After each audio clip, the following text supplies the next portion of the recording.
Hey, what's going on, guys? Mr. The Reverends here, and today I'm bringing you guys a new series called Pro Spots, basically where I show you guys the best lines of sight, jump spots, nade spots, stuff like that for maps in Black Ops 3. So today we're going to be covering the map Fringe, and I start things off from this bridge spawn, go straight until you find this pickup truck, hop inside, and use these hay bales to give you cover in case you're getting spawn trapped. You can take out the people that try to rush your spawn from the middle of the map, or if anyone tries to come from the right side of the map. Again, I really do like this spot because if my team is getting spawn trapped, it's very difficult to get and I have these hay bales to give you cover. For the next spot, you want to run straight into the barn, go up the stairs, and then pop on this little stack of hay bales right here. I really like this line of sight because of the sniper and anyone camping inside the house across the spawn. You have a nice line of sight to the window, and this one here gives you really good cover. So you just spot in case anyone is sitting inside that building down the spawn. Moving over still at this bridge spawn here, you want to go right and go down this little dark alley across this corner. I've killed so many people just by sitting in this corner here. It's a really good spot, especially for safeguard, and no one really thinks to check that corner, so again, it's a really good spot in case you get into trouble in this middle area here.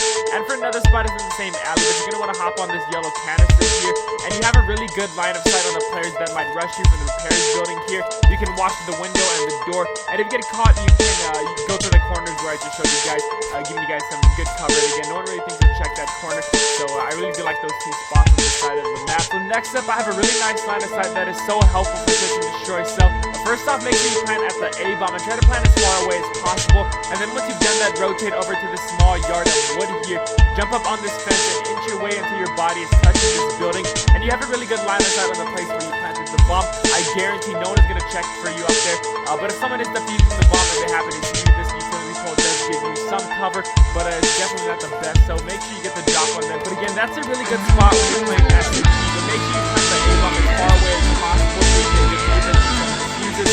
And for the next spot, it's right next to the one I just showed you guys, but you're going to want to hop on the opposite side of the fence, going to transport, and inch your way until you have to get some couple of lights here. And as you can see, I can click off anyone that runs to the spawn from the middle of the map or inside the building here. And the really cool thing about this spot is the board kind of penetrates these lights here, making it very hard for them to shoot down. So if you have to reload, I recommend doing the couch mode, but one thing to be careful of is the flank behind you, so either have a teammate watch this corner or something like that. Next up, we have this truck right in front of the fences. You can either do one of two things: stand up and pick people off this way, or you can make it very difficult for the enemy to shoot you by going into prone and aim through these little slits through the truck here. And as you can see, this spot makes it very hard for the enemy team to kill you. This whole middle of the map is a high traffic area, so you're going to get a good amount of kills if you just use this spot here. Now moving over to the opposite spawn, sometimes I'll sit back here, and on this side there's a lot of little head glitches you can use, so I like to move to each one a couple of times in a match just to confuse the enemy team. Now if anyone comes through this metal shack, I like to get on top of this fence here and pick off some of the people this way that might rush in this direction. So keep in mind, if you plan on sitting back and playing the more passive role, you can use these couple of spots and get people this way. You're not going to get a lot of kills because I don't really think a lot of people rush this way, but you know, if you're trying to get a high KD and you're playing a more defensive role for your team, keep those spots in mind. And that's pretty much it, guys. There's not really a lot of spots for this side of the map, so be mindful of that. Just be careful for all the little head glitches on this map because there are a ton, guys. So yeah, guys, hope you all did enjoy my first episode of Pro Spots. Like, and also comment down below. We also do a Fringe, and also if you have a match you'd like me to cover in the next episode, put that down in the comments as well. Thank you for watching. My name is George. I'm here today. What's up, YouTube? I'm Mr. Nerdy, one back to speaking of the world. Today, I'm bringing you guys a competitive Blitz game, and this is actually from the semi-finals of the tournament. The people we're playing actually knew who I was. This particular round was pretty close because, let's see, they took both domination games from us, but we won both SMBs and the Blitz. We actually won the SMBs and Blitz fairly convincingly, if I remember correctly. The dominations, one of them we had to actually replay because it was tied, but overall it was really close series, really close matches, so congrats for putting up a good fight against us. But we actually still haven't played the finals from this tournament. The tournament host actually fell asleep and we never played finals, so I don't know what's going on with that. Hopefully we'll get to play them, but if we don't, it's whatever. It's just a free tournament. Also, before I get into the topic, real quick, we have a new sponsor. It's No Scope Glasses. Their Twitter is @NoScopeGlasses.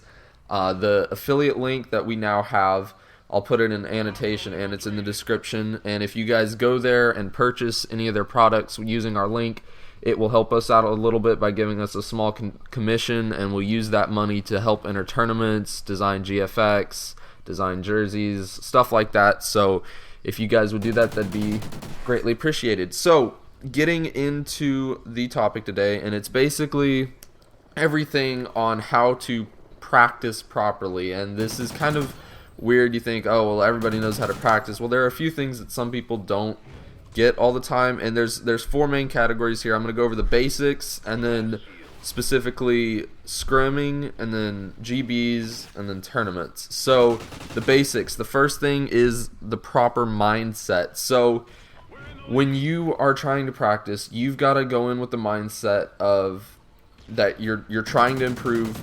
It doesn't matter if you're losing right now. It's just trying to learn. It's a learning process. It's not necessarily a competing process. You're not going for the win every time. You've got to be willing to lose so that you can learn, and you just have to stay calm and focused. Next thing is time management. A lot of times when people practice, including my team, we do this sometimes, once we're all on, it'll take us like an hour or hour and a half to really get started sometimes to, start finding scrims or GBs or anything, because we get lazy and we get a little bit bored. We want to do other stuff, fun things. We don't want to sit down and practice. You gotta use your time effectively. However much time you're able to play, you just gotta get to the grind. Next thing is you gotta be trying new things when you're practicing. This is not necessarily the time to just be doing the same thing over and over again. It does depend on the scenario, like I'll be talking about with the scrims, GBs, and tournaments, as to how much you should really be experimenting. But just know that when you're taking it as practice, you need to be trying new things. Alright, so getting specifically into scrimming. This is the best place to practice and experiment. So the first thing here is that you're going to want to look for a scrim that's in your time zone so that you will have the best connectivity. That's just kind of a given thing. Not everybody does that, because we used to not do it, and we would get like West Coast scrims, and we'd be like, okay, no, we're just looking for an East Coast scrim because we're mainly on the East Coast. So do stuff like that. Also, try and get a dedicated scrim, and what I mean by this is try and get a scrim against a team that isn't going to leave after one game. You want to try and go through all the maps and all the game modes and everything, or at least most of them. So try and get a dedicated scrim. Also, look for teams that are of equal or greater level than you. I know you can't always gauge this, but that's what your goal should be, because when you're trying to practice, you don't want to be facing teams that are worse than you, because then it's no practice for you. It's no challenge. You don't even have to think about it most of the time.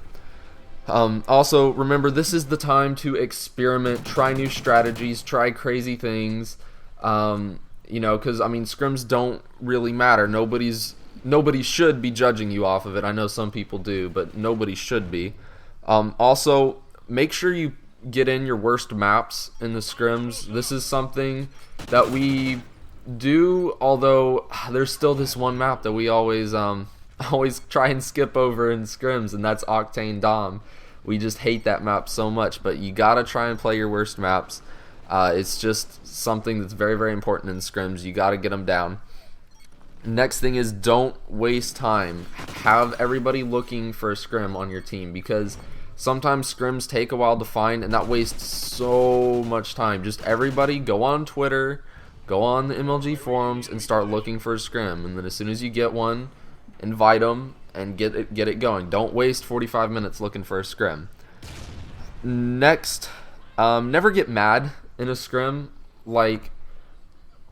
This is not the time to be getting mad. There's no reason to get mad. It's a scrim. It doesn't matter. Now, if your teammate does something stupid or something that you think needs to correcting, go about it in the right way.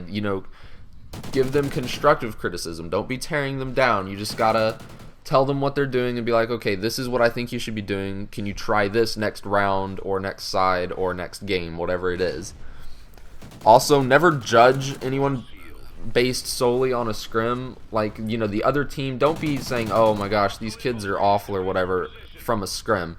Because a lot of times people in scrims, they're either not trying or they're trying new things, and it may not work out all the time. It's not your place to be judging people based on scrims. And I know this is somewhat impossible. You know, you always have those first impressions of people. You're always going to judge them on some level, but try and keep it in your mind not to judge people, because it'll boost your ego sometimes, and it'll make you very egotistical, if that makes sense. So it's just try and stay humble, I guess, while you're scrimming. Alright, so moving on to GBs. So the first thing is pick your game mode. I know basically you're going to be choosing between MLG variant or S&D only. So I mean, because there's not a lot of, you know, domination only or blitz only or anything like that. But you know, pick whatever you need the most practice in. If you're really weak in S&D, go for that. If you're weaker in your respawns, go for that. And then the next thing is that you want to get higher level matches. I know some people get so worried about their MLG ranks. I've done it sometimes, but it's not as important as getting experience against better teams, because yeah, you know what, your rank may take a dip for a while, but you're going to get better and it's going to go back up, and then you'll go even further. So let's say you're at, I don't know, 30k right now, and it's because you've been playing like really cruddy kids the entire time, and now you're facing better people, and you go down to 60k and you're like freaking out. But then all of a sudden you notice you're getting better and you're starting to win more and more against these higher level teams, and you go all the way back down, and then you go even further and you get down to 15k. So I mean, it's really good practice. Just don't be worrying too much about it. This is for GBs. There's less experimentation. It's a little more serious. You gotta try a little bit harder here. This is more of a time to keep calm and focus on correctly executing strats that you already have from playing scrims. This is also the time to learn counters to your strats from opponents. Pay attention to how they're trying to counter you. Also, make sure you're getting best of 3 matches if you're on the team ladder. Best of 1s are okay, but they're just not quite as good. It's, I don't know, just more time wasted, kind of less practice. And then getting into tournaments, this is the absolute best way to improve. The problems with it though is that it's the most stressful and the most time consuming, and there's a lot of time wasted as well in between rounds sometimes, because, you know, if you're doing best of 5 tournaments, you know, you could 3-0 a team, and then the upper part of the bracket or whatever, their game goes 3-2 and they had to replay a map as well or something, and then you're there just waiting for an hour and a half. But it's the best way to improve. I always see the most improvement after tournaments, so it's very, very good. This is the time to be focusing on strats. It's the time to learn how to handle the stress, how to communicate under stress, and also reading your opponents, learning how they're going to you know, counter you. This is the time to be practicing your judgment skills, basically, of, okay, our opponents have been going A this entire time, you know, just picking up on your opponent's strategies and everything. This is the time for that.